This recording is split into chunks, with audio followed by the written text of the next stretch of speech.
আপনি যে চোখ দিয়ে দেখছেন, আপনার এই চোখ দুটো কে দিয়েছে? আল্লাহ তাআলাই দিয়েছেন। আপনি যে জিহ্বা দিয়ে স্বাদ গ্রহণ করছেন, যে দাঁত দিয়ে চিবিয়ে খাচ্ছেন, সেটা কে দিয়েছে? আল্লাহই দিয়েছে। কোনো একটি গ্রামে হঠাৎ বন্যা শুরু হলো। তো সাধারণত যেটা হয়, বন্যা শুরু হলে যে যার মতো যার যার নিরাপদ স্থানে চলে যায়। তো ওই গ্রামটিতে একটি লোক ছিল, সে খুব ধার্মিক ছিল, আল্লাহ ভীরু ছিল। তো সে সবাই চলে গেল, সে যাচ্ছিল না। তো লোকজন তাকে বলতেছিল যে চলো আমাদের সাথে, আমরা সহযোগিতা করি, নিরাপদ স্থানে চলে যাই, যেহেতু বন্যা আসছে, পানি হচ্ছে অনেক, তো এখানে তো থাকা সম্ভব না। সেই লোকটি বলছিল যে আমি আল্লাহ তাআলাকে বিশ্বাস করি, আল্লাহই আমাকে বাঁচাবে। তো সে হচ্ছে যাবার জন্য কোনোভাবে রাজি না। সবাই চলে যাওয়ার পরেও সে সেখানে একাই ছিল। এক পর্যায়ে যখন বন্যার পানি বাড়তে শুরু করলো, বাড়তে বাড়তে বাড়ি পর্যন্ত চলে আসলো, তখন উদ্ধারকর্মীরা, সরকারি উদ্ধারকর্মীরা এসে তাকে বাঁচাতে চাইলো, সহযোগিতা করতে চাইলো। কিন্তু সে এবারও নাকচ করে দিল, বলল আমি আল্লাহ তাআলাকে বিশ্বাস করি, আল্লাহই আমাকে বাঁচাবে, তোমরা চলে যাও। কিছু করার নেই, কোনোভাবে তাকে নিতে পারছিল না, এবং তারা চলে গেল। চলে যাওয়ার পর পানি আবার ক্রমাগত বাড়তে শুরু করলো, বন্যা চলছে প্রচন্ড রকমের। এক পর্যায়ে সে বাড়ির দোতলায় উঠল, এবং তখনও একদল উদ্ধারকর্মী এসে তাকে উদ্ধার করতে চাইল, কিন্তু সে কোনোভাবেই যেতে রাজি না। তো সে সেখানেই রইল, উদ্ধারকর্মীরা চলে গেল। বন্যা চলছে, পানি বাড়তেছে, বন্যার পানি বাড়তে বাড়তে এক পর্যায়ে সেই লোকটি বাড়ির ছাদে উঠে গেল। বাড়ির ছাদে যাওয়ার পরে তখনও পানি বাড়ছে, বন্যা চলছে, ভয়াবহ বন্যা। এক পর্যায়ে সরকারি উদ্ধারকর্মীরা তাকে হেলিকপ্টার নিয়ে আসলো উদ্ধার করার জন্য, কিন্তু সে তখনও যেতে রাজি না। সে বলল আমি আল্লাহ তাআলাকে বিশ্বাস করি, আল্লাহই আমাকে বাঁচাবে, তোমাদের সহযোগিতা আমার দরকার নেই। তো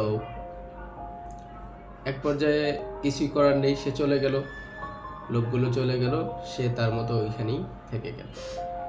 এরপর যেটা হলো, বন্যার পানি আস্তে আস্তে বাড়তে শুরু করলো, বাড়তেছে বাড়তেছে বাড়তে বাড়তে এক পর্যায়ে বন্যার পানি এমন হলো, কোন এক পর্যায়ে সে মারা যায়। তো মারা যাওয়ার পরে সে আল্লাহকে প্রশ্ন করছে যে আমি তো তোমাকে বিশ্বাস করেছিলাম, তুমি আমাকে কেন বাঁচাওনি? আমি তো আল্লাহ তাআলার উপর বিশ্বাস করে, ভরসা করে কারো সাহায্য নেই নাই, কেন বাঁচালে না? তো তখন আল্লাহ তাআলা বলছিল, আচ্ছা, তোমাকে যখন বন্যা শুরু হয়েছিল, তোমাকে উদ্ধার করার জন্য মানুষকে পাঠিয়েছিল, তোমাকে উদ্ধার করার জন্য নৌকা কে পাঠিয়েছিল, তোমাকে উদ্ধার করার জন্য হেলিকপ্টার কে পাঠিয়েছিল? তুমি তো হেলিকপ্টার ফিরিয়ে দিয়েছো। আসলে বিষয়টা হলো, আল্লাহ তাআলা কি সরাসরি আপনাকে সহযোগিতা করবেন? কিভাবে? আপনি আল্লাহর উপর ভরসা অবশ্যই করবেন, কেন করবেন না? কিন্তু এর মানে এটা না আপনি হাত পা গুটিয়ে শুয়ে বসে থাকবেন, আল্লাহ এসে আপনাকে খাইয়ে দিয়ে যাবে। রিজিকের মালিক আল্লাহ অবশ্যই, এতে কোনো সন্দেহ নেই।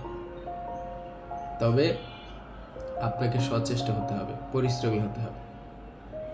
আপনার ভাগ্য পরিবর্তনের জন্য আপনাকে পরিশ্রম করতে হবে, অবশ্যই তকদিরে বিশ্বাস করতে হবে, কিন্তু এর মানে এটা নয় আপনি শুয়ে বসে থাকবেন আর আপনার তকদির এসে আপনাকে খাইয়ে দিয়ে যাবে।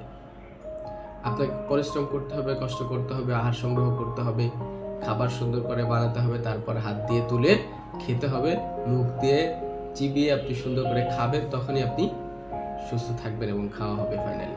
এর মানে কি এইটা আল্লাহ আপনাকে খাওয়ায়নি, পরিশ্রম করে আপনি খেয়েছেন? বিষয়টা তো তা নয়।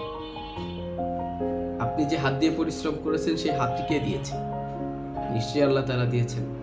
আপনি যে চোখ দিয়ে দেখছেন, আপনার এই চোখ দুটো কে দিয়েছে? আল্লাহ তাআলাই দিয়েছেন। আপনি যে জিহ্বা দিয়ে স্বাদ গ্রহণ করছেন, যে দাঁত দিয়ে চিবিয়ে খাচ্ছেন, সেটা কে দিয়েছে? আল্লাহ দিয়েছে। আপনি যে চোখ দিয়ে দেখছেন, আপনার এই চোখ দুটো কে দিয়েছে? আল্লাহ তাআলাই দিয়েছেন। আপনি যে জিহ্বা দিয়ে স্বাদ গ্রহণ করছেন, যে দাঁত দিয়ে চিবিয়ে খাচ্ছেন, সেটা কে দিয়েছে? আল্লাহ দিয়েছে। আপনি যে পা দিয়ে হাঁটছেন, কে দিয়েছে? আপনি যে একটা কিছু ধরছেন, ধরার যে ক্ষমতাটা, সেটা আপনাকে কে দিয়েছে? নিশ্চয়ই আল্লাহ দিয়েছে। আপনার বিশ্বাস হয় না? ভরসা নেই? তাহলে আপনি দেখেন অনেক মানুষ যারা বৃদ্ধ হয়ে গেছে, হাত আছে ঠিক কিন্তু কিছু ধরতে পারে না, এক সাইড প্যারালাইসিস হয়ে গেছে, অবশ হয়ে গেছে, হাত কাজ করে না। হাত আছে, সব কিছু আছে, একদম সম্পূর্ণ সুস্থ, হাত দেখা যায় ভালো, কিন্তু হাত দিয়ে কিছু ধরতে পারছে না। কেন পারছে না? ধরার ক্ষমতা আল্লাহ তাআলা কেড়ে নিয়েছেন।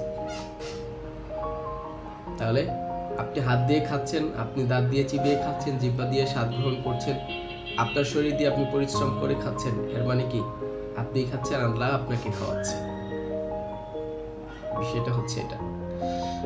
সো যাই হোক, মেসেজটা এটাই ছিল যে অবশ্যই আল্লাহ তাআলার উপর ভরসা করবেন, তাকদীরে বিশ্বাসী করবেন, কিন্তু তারপর আপনাকে পরিশ্রম করতে হবে। আপনার ভাগ্য পরিবর্তনের জন্য আপনি পরিশ্রম করবেন। আল্লাহ তাআলা বলেছেন যে জাতি পরিশ্রম করে না, তার ভাগ্য পরিবর্তন করতে চায় না, আল্লাহ তাআলা তার ভাগ্য পরিবর্তন করে দেন না।